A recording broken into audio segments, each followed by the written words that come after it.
Habakkuk. As Marianne.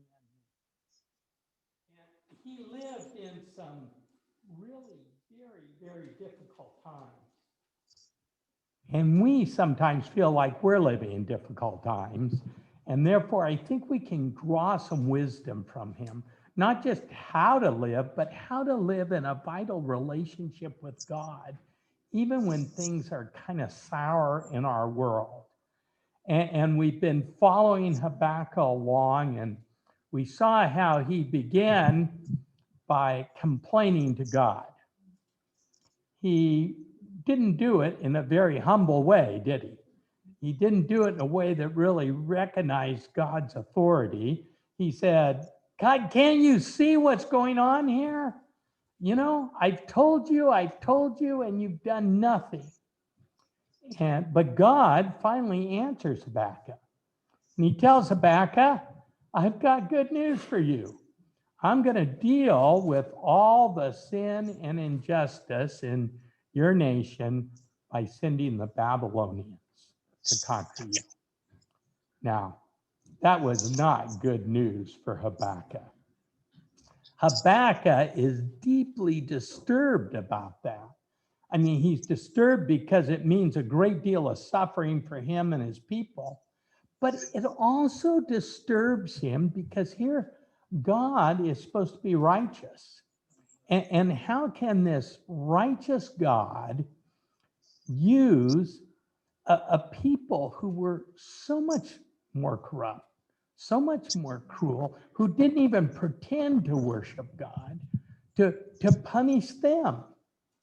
And basically the question that he asked, as he boiled it all down, are you going to let the Babylonians continue to get away with their behavior, their bad behavior, as they trample one nation after another forever? And God gives Habakkuk a long response. And we're going to look at that response this morning. It begins in Habakkuk 2:4. But this long response is more than just answering Habakkuk's question about the Babylonians. In this response, God is really teaching us a lot about evil and how it affects our lives. And so we want to start by thinking of evil and the human condition. We read this in Habakkuk 2:4. Behold, his soul is puffed up. It is not upright within him, but the righteous shall live by his faith. Human beings can live their lives in two different states. They can live their lives as puffed up or by faith in God. Those are our two options. Now, puffed up is people who, when we're puffed up, when we're seeking to find value and meaning and satisfaction and fulfillment of desires in our own effort rather than trusting God. And we're living by faith when we're trusting God to provide our value, meaning for life, satisfaction to fill our desires. Now, he clearly in the context, when he talks about he's puffed up, he's talking about the Babylonians, but he doesn't name them. And I think part of the reason is because he wants us to understand that this isn't just about the Babylonians, but it's about human beings in general, that all of us can be at times puffed up. Now, he says that they're not upright. In other words, if you live life puffed up, it's going to distort you. It's going to twist you and turn you from what God intended you to be. We see the description for this in James 1:14-15. It says, but each person is tempted when he is lured and enticed by his own desires.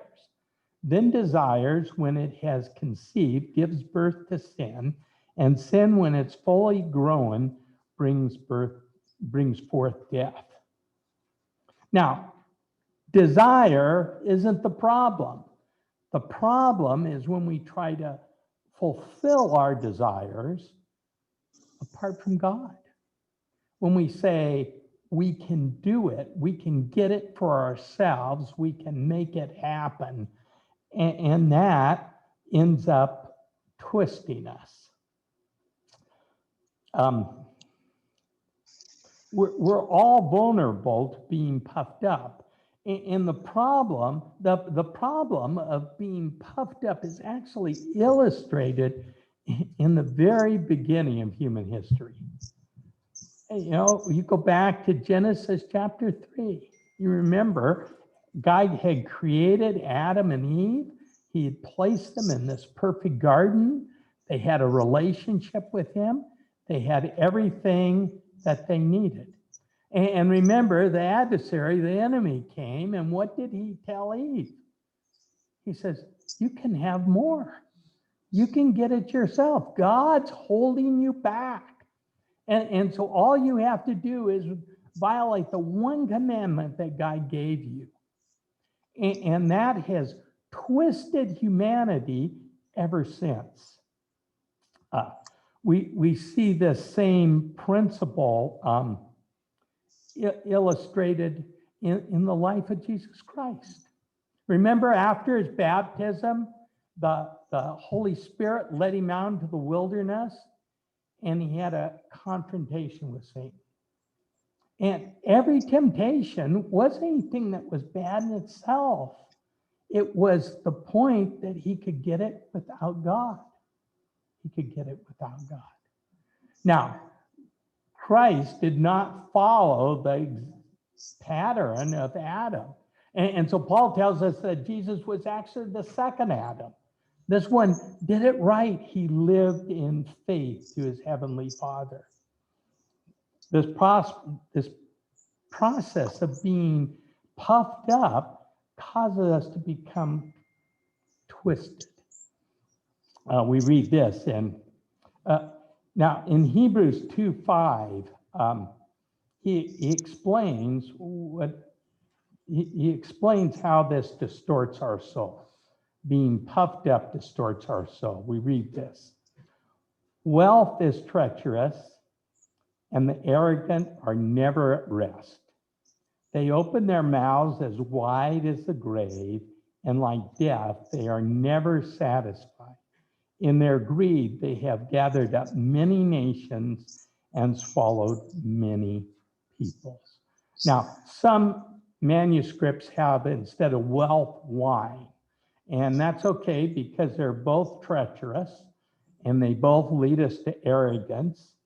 But the point he's trying to make is that whenever we try to fulfill deep desires in our hearts without faith in God, it leaves us empty. There is no satisfaction. And that tends to twist us. It twists the way we see the world. It distorts everything that we see in life. I think Jesus was talking about this in Matthew chapter 6. He had just talked about how you shouldn't store up wealth for yourself because it's unreliable, because thieves steal and things rust and break. And then he says this, your eye is like a lamp that provides life for your body. When your eye is healthy, your whole body is filled with light. But when your eye is unhealthy, your whole body is filled with darkness. And if the light you think you have is actually darkness, how deep that darkness is. Now, what he's saying there is when you're seeking to fulfill all your desires on your own, it distorts the way you see the world. it throws everything out of whack and you can't see things clearly. I think we've all experienced this kind of thing in our lives. You are looking forward to something, maybe a small thing like a new car or a new house. And you know how when you're getting closer to actually getting it, you get more and more focused on getting it. You think, oh man, this is going to be so cool. It's going to change my life. And then you have it for a little while and you realize it hasn't really changed your life at all. Or we do that in major life transitions. You're working for the next stage of your career and you get the promotion, or you're wanting to get married or have children or retire. And you think you're going to get to that stage and everything is going to be good. But it doesn't work out that way, does it? It never brings you the fulfillment and the satisfaction you have. And that's why when we're not focused on God, we have this distorted vision. We're twisted. Now, in this response that God gives to Habakkuk, he tells them 5 warnings that are being offered to the Babylonians. Some translations call them woes. These are what happens. And they're warnings to all of us, but they also reveal how sin is manifested in our lives. So we want to look at this morning, but first look at the first half of Habakkuk 2:6. But soon their captives will taunt them.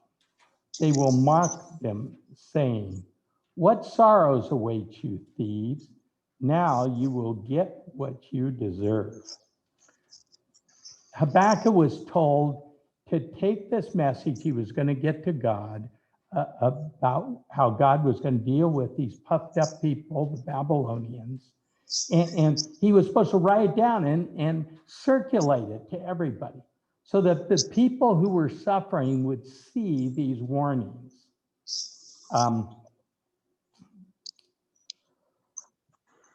All these 5 warnings have something in common.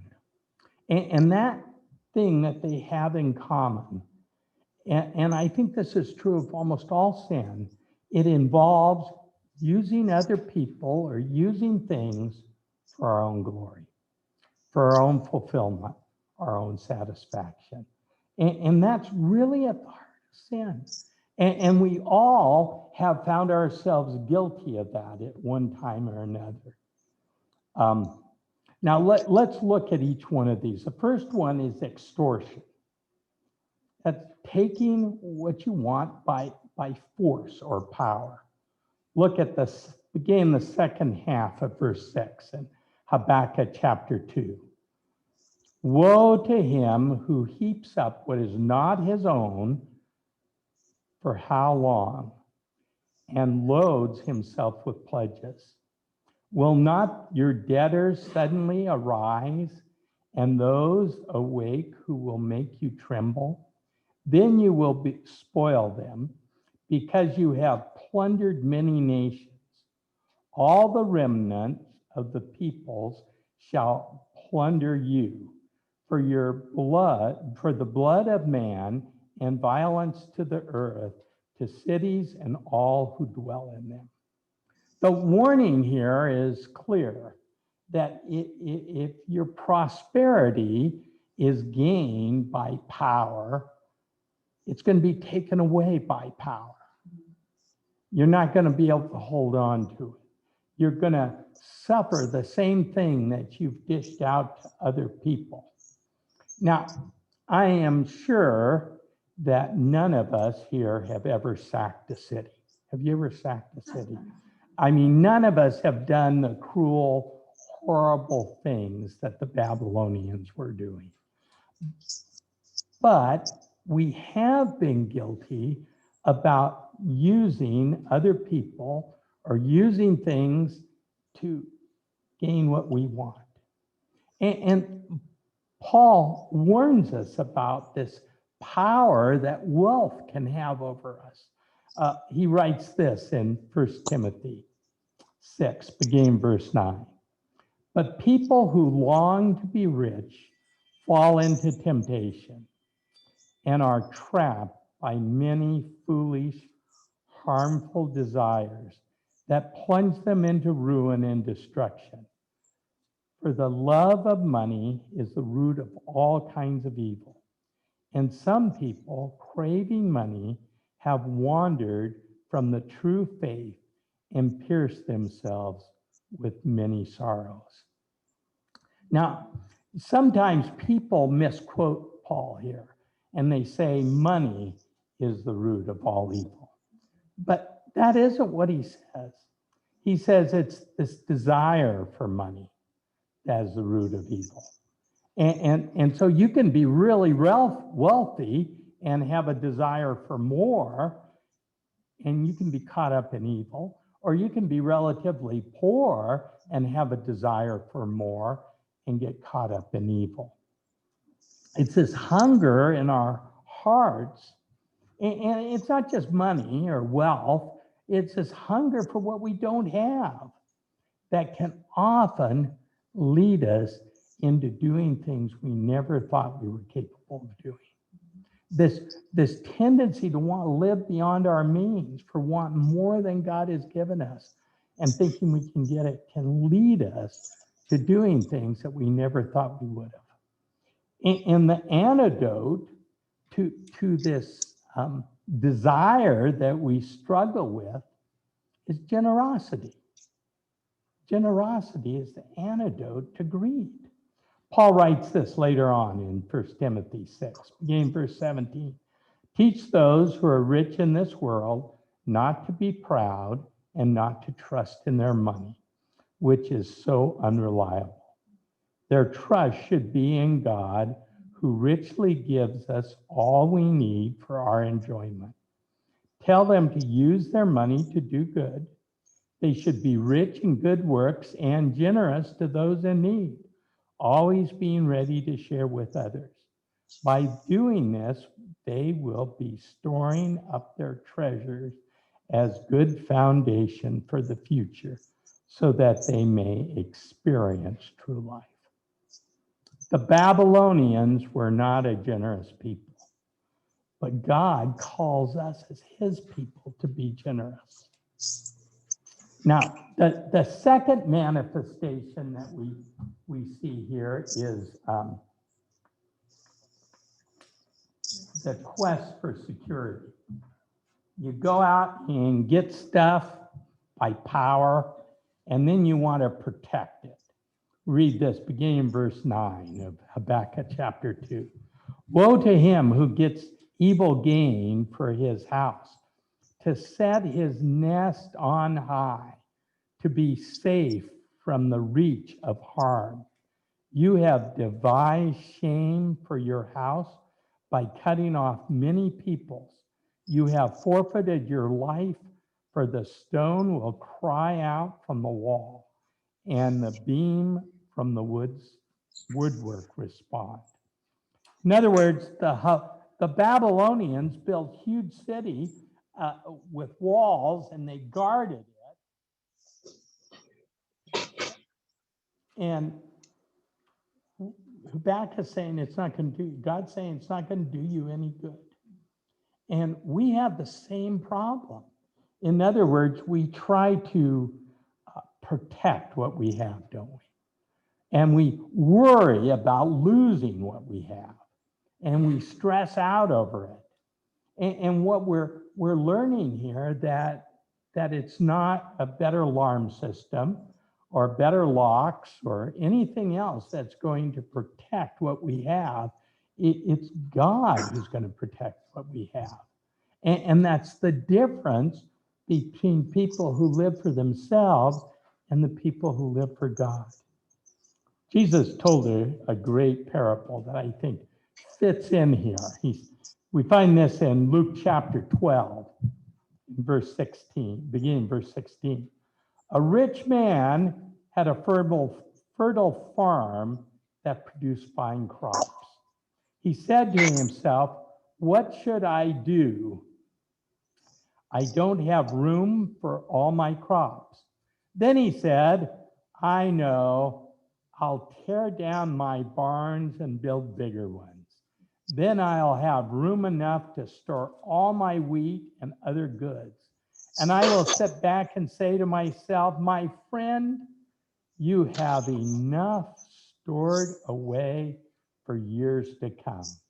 Now take it easy, eat, drink, and be merry.' But God said to him, 'You fool, you'll die this very night. Then who will get everything you worked for?' Yes, a person is a fool to store up earthly wealth, but not have a rich relationship with God." Notice in that parable, he uses the pronoun I about 4 or 5 times. It's all about me. It's all about thinking about me. It's all about protecting this for me. Jesus says you can't protect it. You can't protect it. You got to live in faith to God. Next warning and way that sin manifests itself is through exploitation. Habakkuk 2:12-13. Woe to him who builds a town with blood and founds a city on iniquity. Behold, it is not from the Lord of hosts that peoples labor merely for fire and nations weary themselves for nothing. The Babylonian Empire was built on slave labor. They had captured people from all over the area and made them work. And God says that he's going to hold them accountable. And he's going to hold accountable anybody who does that. Now, look what he says in verse 14. He says, "For the earth will be filled with the knowledge of the glory of the Lord as the sea waters cover the sea." And what Habakkuk is saying here is that everybody and everything is created to bring glory to God. And when we try to use others and we try to use things to bring glory to ourselves, we're manifesting evil. And it's not going to go well for us. We're not going to find the kind of glory or satisfaction or fulfillment or meaning that we expected. The next one is living for pleasure. Habakkuk 2:15-17.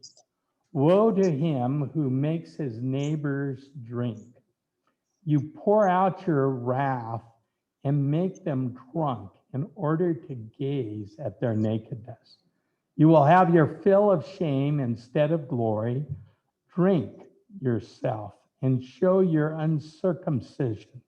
The cup in the Lord's right hand will come around to you, and other shame will come upon your glory. The violence done to Lebanon will overwhelm you, as well as the destruction of the beasts that terrify them, for the blood of man and the violence to the earth, to cities, and to all who dwell in them. The Babylonians were well known for their love of alcoholic beverages and for their wild parties.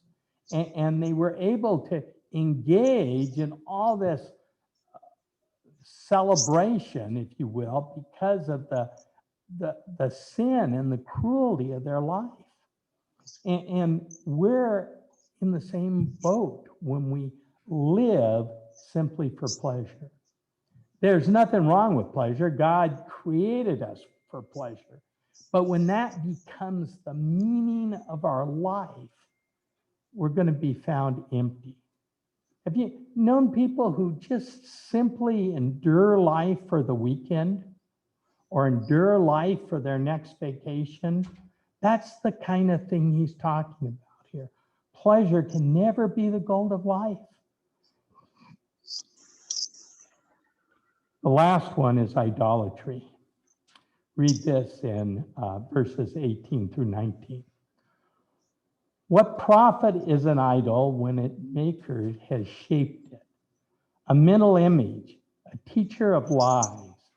For its maker trusts in his own creation when he makes speechless idols. Woe to him who says to a wooden thing, awake, to a silent stone, arise. Can this teach? Behold, it is overlaid with gold and silver, and there is no breath at all in it. Idolatry is looking at any created thing to fill the emptiness in life instead of worshiping God. In other words, when we look at anything to fill our emptiness instead of worshiping God, it's idolatry. Paul says this in Romans 1, beginning verse 21. Yes, they know God, but they wouldn't worship him as God or even give him thanks. And they began to think up foolish ideas of what God was like. As a result, their minds became dark and confused.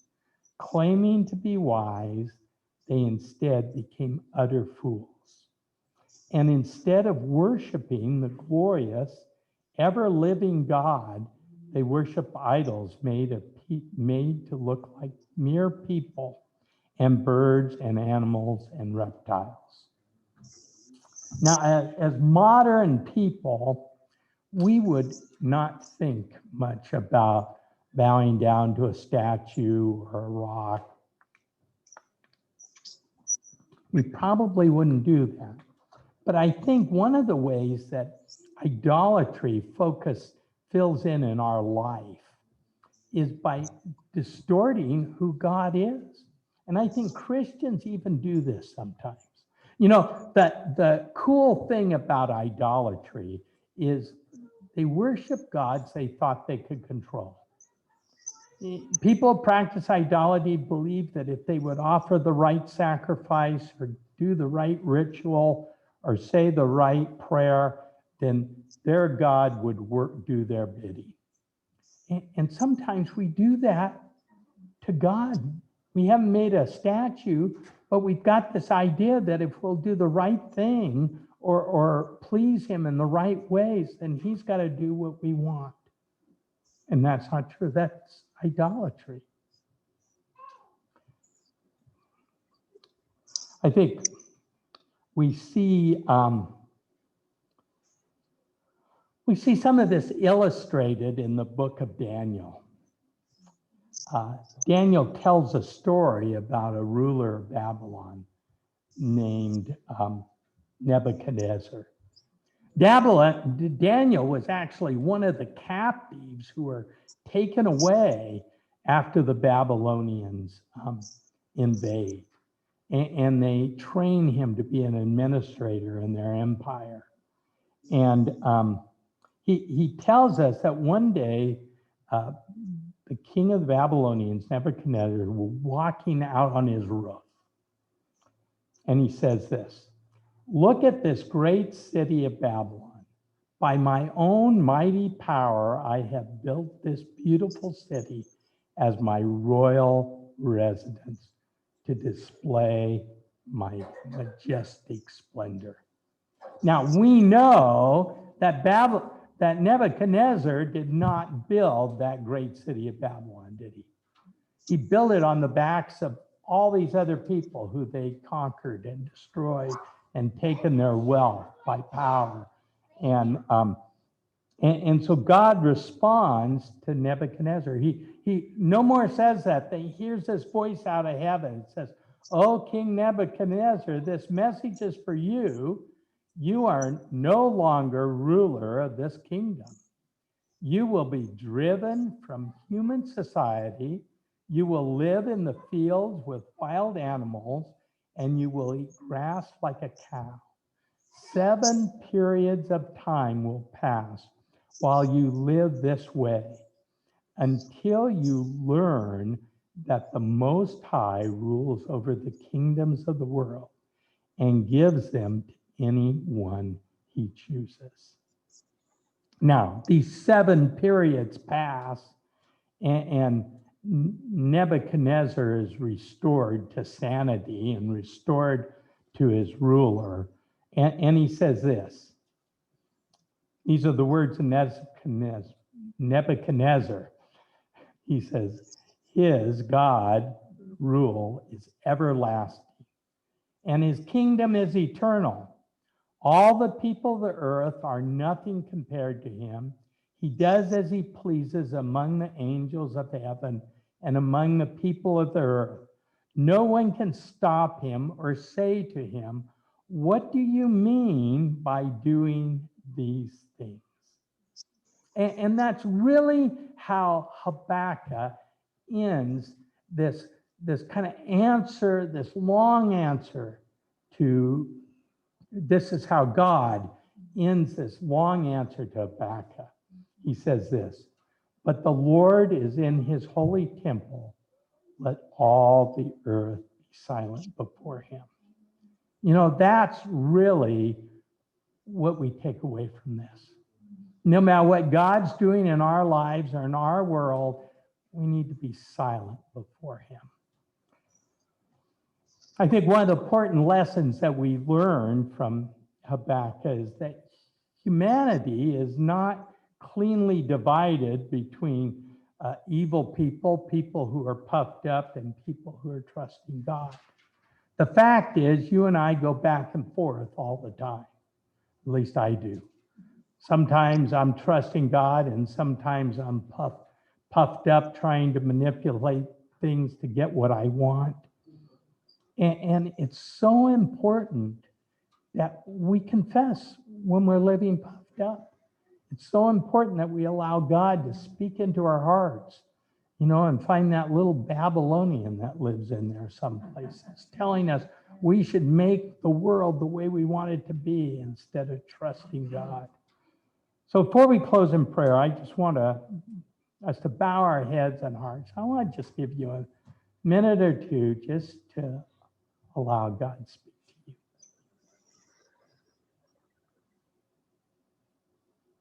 Is there any relationship or any situation or circumstance where you've been trying to pull the strings or manipulate the situation or use your power to get what you want?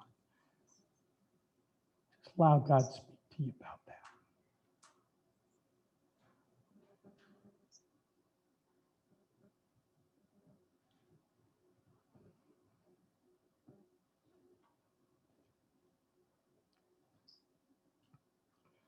Lord, we confess our desire to be independent, self-sufficient people who get what we want through our own efforts.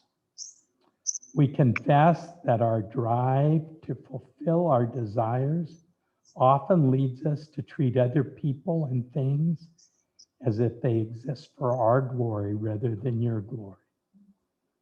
Lord, teach us how to fully trust you as we